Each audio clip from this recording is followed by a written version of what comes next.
Welcome to news arrival 7 channel. ఈరోజు దొనకొండ మండలము పశ్చిమ ప్రకాశం జిల్లాలో బాగా వెనకబడి ఉన్నది. అయితే 2014 ముందు శ్రీకృష్ణదేవరాయ కమిటీగా దొనకొండని రాజధాని కమిషన్ దొనకొండని రాజధానిగా ప్రకటించాలని, దీనికి రాజధానికి సరిపోయేటువంటి భూములు కానీ వినియోగం కానీ బాగుందని చెప్పేసి ఆ రోజు చెప్పడం జరిగింది. అయితే రాజధాని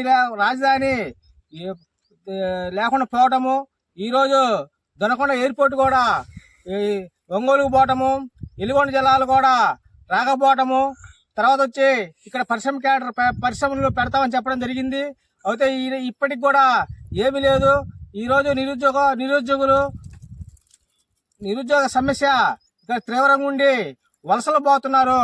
కనుక రేపు జరగబోయే బడ్జెట్లో నిధులు కేటాయించి ఈ పరిశ్రమల్ని పెట్టే విధంగా ప్రభుత్వం చొరవ చూపాలని కోరటమైంది.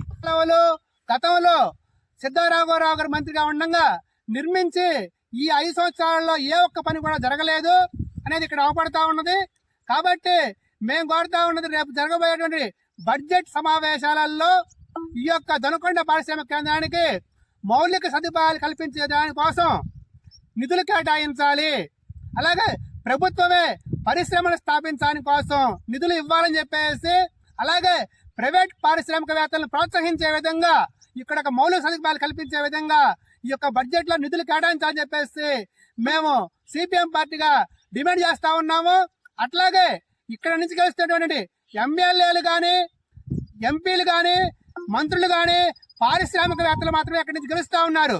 అటువంటి పారిశ్రామికవేత్తలు కూడా ఈ దొనకొండలో పరిశ్రమలు పెట్టే విధంగా ప్రభుత్వం ప్రోత్సాహాలు ఇవ్వాలని చెప్పేసి, రాజకీయ నాయకులు ప్రయత్నం చేయాలని చెప్పేసి సిపిఎం పార్టీగా మేము డిమాండ్ చేస్తూ, రేపు గనక బడ్జెట్ సమావేశాలలో గనక ఈ యొక్క దొనకొండ పారిశ్రామిక నిధులు కేటాయించకపోతే పెద్ద ఎత్తున ప్రజలతోటి ఆందోళన చేస్తామని చెప్పేసి, ఎందుకంటే దొనకొండలో పారిశ్రామిక కేంద్రం పెట్టడం ద్వారా మాత్రమే ఈ యొక్క దర్శి నియోజకవర్గం మొత్తం కూడా వెనుకబాటు సమస్య పరిష్కారం అయ్యిద్ది.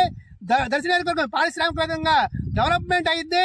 కాబట్టి దొనకొండని పారిశ్రామిక కేంద్రంగా డెవలప్ చేసే విధంగా ఈ యొక్క బడ్జెట్ లో నిధులు కేటాయించాలని చెప్పేసి సిపిఎం పార్టీగా మేము డిమాండ్ చేస్తా ఉన్నాం.